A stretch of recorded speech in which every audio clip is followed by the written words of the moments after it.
Isang mapagpalang umaga sa ating lahat, mga kapatid ko kay Kristo, mula sa The Solid Rock Morning Devotion. Isang kagalakan na muli tayo ay makapagbulay-bulay sa salita ng Panginoon sa umagang ito. Mga ilang minutong pagbulay-bulay ng mga salita ng Panginoon upang papurihan at sambahin ang ating Panginoong Hesukristo. Sa bawat pagmulat natin ng ating mga mata, sa bagong araw, isang paalala ang hatid ng Diyos na kahit anuman ang dumating na unos, siya ay ating matatag na sandigan. Sa mundo ng puno ng pagbabago, kaguluhan at kawalang katiyakan, napakahalagang malaman kung saan tayo nakatayo.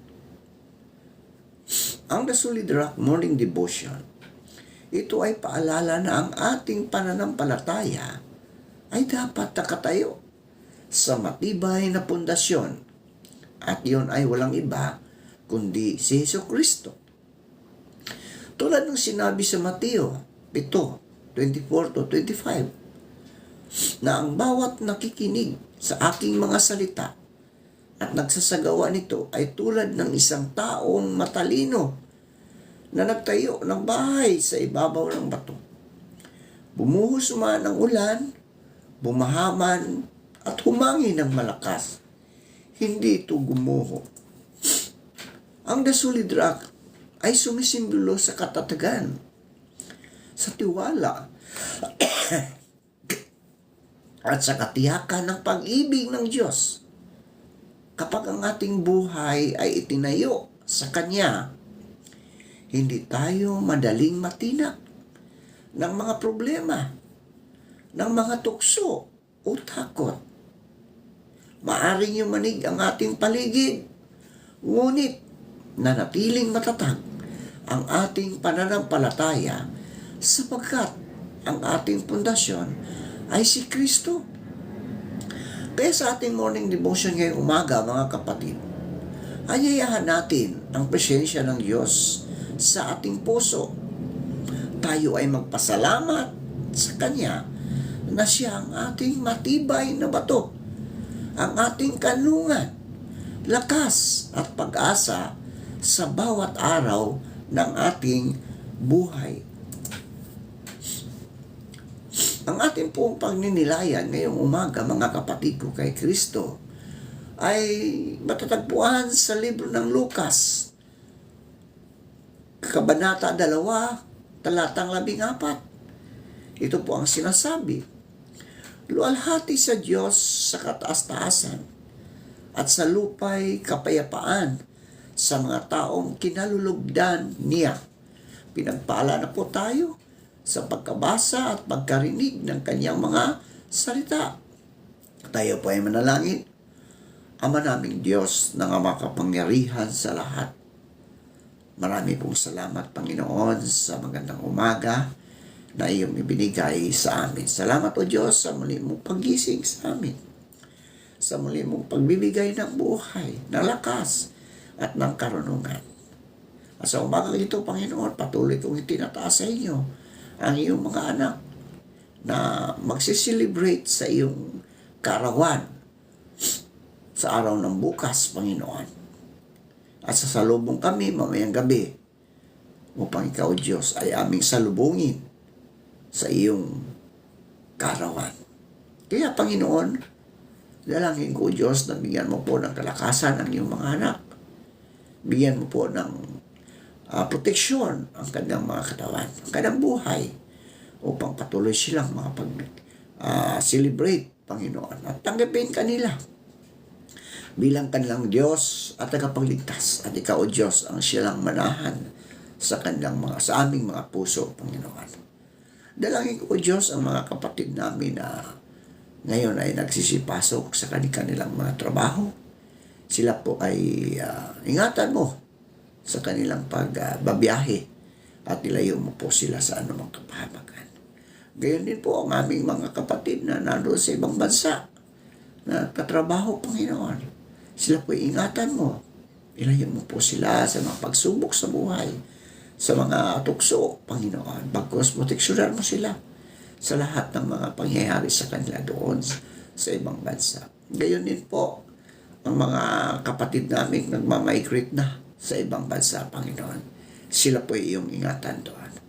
Lord, sa umagang ito, ako po ay nagpapasalamat dahil sa iyong kabutihan ang pagmamahal ninyo sa amin.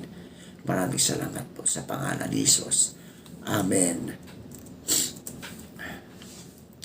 Hope was born that night. Yun po ang pamagat ng ating pagninilayan ngayong umaga. Hope was born that night. Ang pahayag na ito ng mga anghel sa gabi ng kapanganakan ni Jesus ay hindi lamang isang awit. Hindi isang awit ng kagalakan. Ito ay isang makapangyarihang deklarasyon ng layunin ng Diyos para sa sangkatauhan. Sa isang talata, pinagdudugtong ang langit at lupa, ang kaluwalhatian ng Diyos at kapayapaan ng tao. Ipinahayag nito na ang pagsilang ni Kristo ay isang banal na pagkilos ng Diyos upang ibalik ang nasirang ugnayan ng sangkatauhan sa Kanya. Luwalhati sa Diyos sa kaitaasan. Nagsisimula ang mensahe sa Diyos, hindi sa tao. Ang kaluwalhatian ay ibinibigay sa Diyos sapagkat siya ang pinagmulan ng kaligtasan. Hindi ito bunga ng talino, lakas o kabutihan ng tao, kundi ng biyaya ng Diyos. Sa pagsilang ni Jesus, ang kaluwalhatian ng Diyos ay nahayag sa pinakamapagpakumbabang paraan. Isang sanggol sa sabsaban, dito natin nakikita ang kabalintunaan ng Ibanghilyo. Ang tunay na kaluwalhatian ay hindi palaging nasa karangyaan, kundi sa pagpapakumbaba at pag-ibig na handang magpapababa para iligtas ang iba. Luwalhati sa Diyos sa kaitaasan, isang sigaw ng langit na umalingaw-ngaw sa tahimik na gabi ng kapanganakan ng tagapagligtas. Hindi ito simpleng awit ng mga anghel, kundi isang pahayag na ang Diyos ay kumilos, bumaba, at nakisama sa sangkatauhan. Sa sandaling iyon, ang langit at lupa ay nagtakbo at ang walang hanggang Diyos ay naging malapit sa Kanyang nilikha. Luwalhati sa Diyos sa kaitaasan sapagkat siya ang Diyos na tapat sa Kanyang pangako. Ang ipinangakong Mesiyas ay dumating, hindi ayon sa inaasahan ng tao, kundi ayon sa perpektong plano ng Diyos. Sa isang sabsaban, ipinakita niya na ang tunay na kaluwalhatian ay hindi nasusukat sa karangyaan, kundi sa pag-ibig na handang magpakababa para sa kapakanan ng iba. Luwalhati sa Diyos sa kaitaasan dahil sa Kanyang biyaya ay may kapayapaan sa lupa. Kapayapaang hindi kayang ibigay ng mundo. Kapayapaang nagbibigay lakas sa gitna ng kaguluhan, pag-asa sa gitna ng kawalan, at liwanag sa gitna ng dilim. Ang kapayapaang ito ay hindi lamang kawalan ng problema, kundi presensya ng Diyos sa puso ng tao.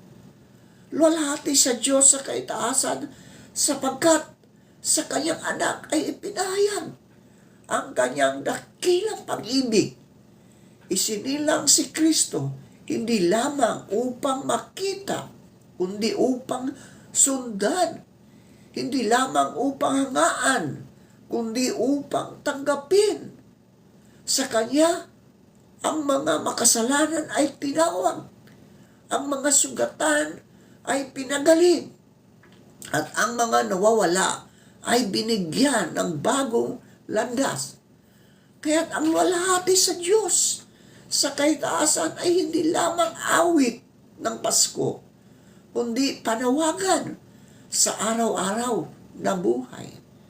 Isang paalala na ang Diyos ang sentro ng ating pagsamba, ang pinagmumulan ng ating pag-asa at ang dahilan ng ating pamumuhay.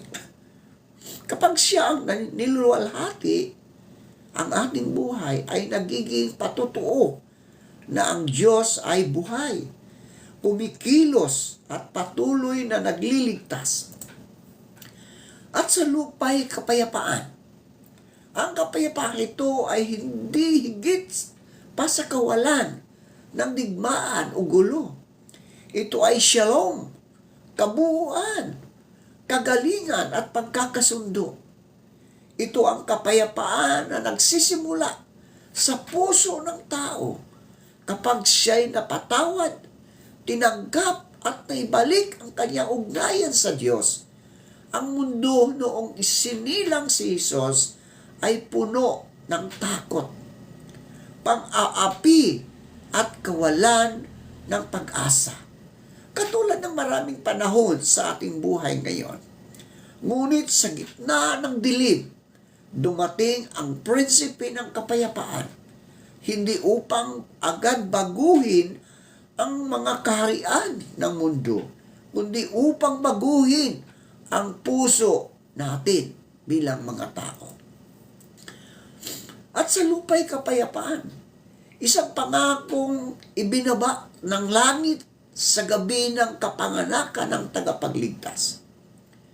Sa mundong sanay sa ingay ng digmaan, sigawan ng galit at luhang dulot ng sugat ng kasalanan, dumating ang mensaheng ito na tila bulong, ngunit may kapangyarihang magpabago ng puso. Hindi ito kapayapaang gawa ng tao, mga kapatid, kundi kapayapaang nagmumula sa Diyos.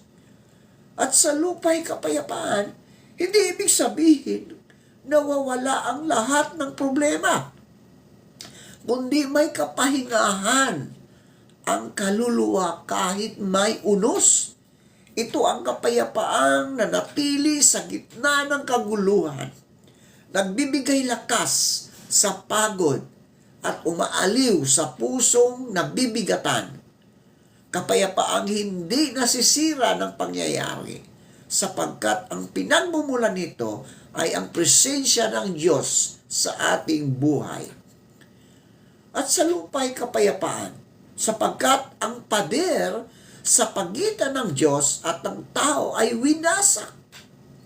Sa pagsilang ni Kristo, mga kapatid, nagsimula ang pagkakasundo. Ang makasalanan ay tinawag pabalik.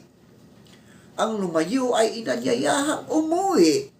Ang kapayapaang ito ay bunga ng kapatawaran.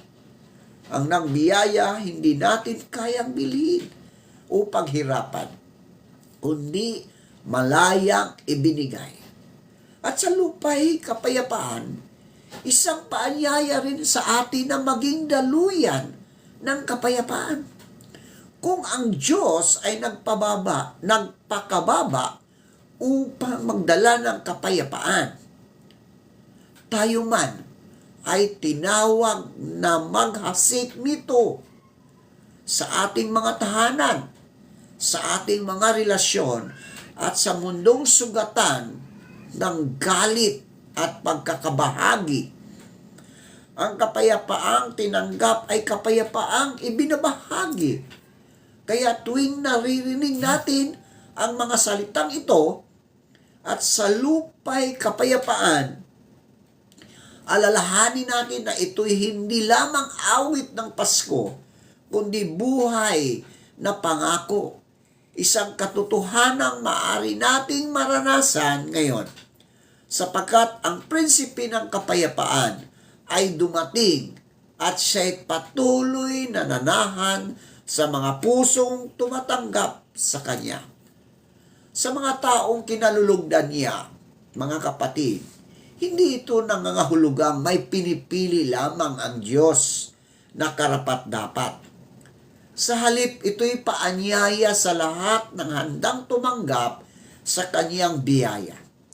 Ang kapayapaan ng Diyos ay para sa mga taong nagbubukas ng kanilang buhay sa Kanyang kalooban, sa mga nagpapakumbaba, nananalig at umaasa sa Kanya.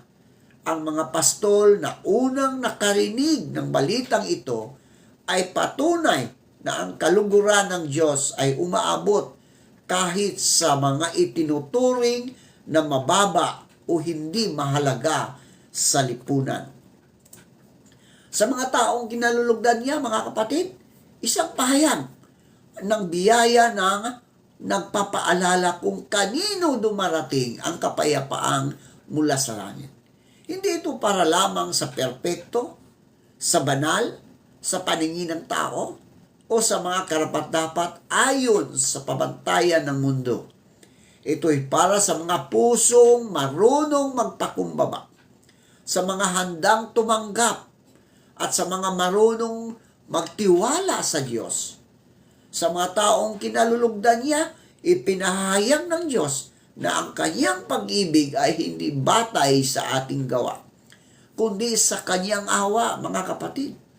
Hindi tayo minahal dahil mabuti tayo, kundi minahal tayo upang baguhin ang Kanyang kaluguran ay hindi gantimpala sa kabanalan, kundi simula ng isang buhay na binabago ng biyaya. Sa mga taong kinalulugdan niya, ibinibigay ang kapayapaang hindi kayang ipaliwanag ng isip. Kapayapaang nananahan sa pusong marunong sumuko sa kalooban ng Diyos. Kapayapaang nanatili kahit may luha, kahit may tanong, kahit may sakit. Ito ang kapayapaang nagmumula sa katiyakang hindi tayo nag-iisa sapagkat ang Diyos ay sumasa atin.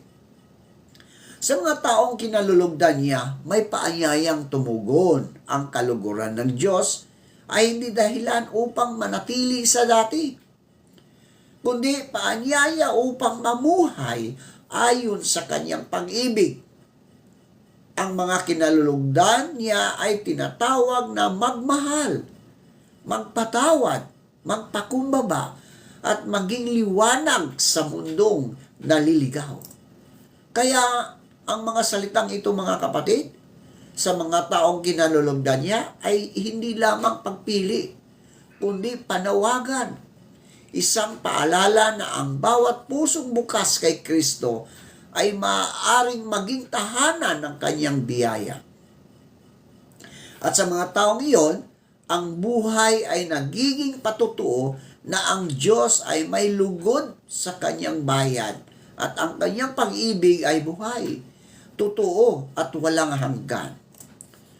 Sa Lucas 2:14, ipinapaalala sa atin na ang tunay na kapayapaan ay nagmumulat sa tamang relasyon sa Diyos.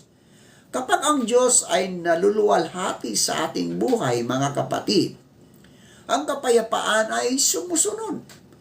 Kahit sa gitna ng problema, sa gitna ng sakit, o kawalan ng katiyakan. Ang Pasko sa makatuwid ay hindi lamang pagdiriwang ng isang kapanganakan, kundi pag-alala sa isang panawagan, luwalhatiin ng Diyos sa ating pamumuhay at hayaang maghari ang Kanyang kapayapaan sa ating mga puso. At sa huli, mga kapatid, ang awit ng mga anghel ay nagiging awit din ng bawat mananampalataya. Habang kinikilala natin si Kristo bilang ating tagapagligtas at Panginoon, ang ating buhay ay nagiging patutuo na ang kaluwalhatian ng Diyos ay buhay at ang Kanyang kapayapaan ay tunay. Isang kapayapaang hindi kayang ibigay ng mundo, ngunit ganap na matatagpuan kay Kristo. Manalangin tayo. Panginoong Hesus, Ikaw ang ilaw ng aming buhay. Ilayo mo kami sa kadiliman at turuan mo kaming sumunod sa iyong liwanag. Gawin mo kaming daluyan ng iyong liwanag sa mundong nangangailangan ng pag-asa. Pagpalain mo po, Panginoon, ang lahat ng mga anak mo na nakikinig at sumusunod sa iyong kalooban. Ingatan mo po sila. Ano man ang kanilang gagawin sa araw na ito, pagpalain mo sila. Ilayo mo sila sa anumang kapahamakan. Maraming salamat po sa pangalan ni Jesus. Amen. Amen.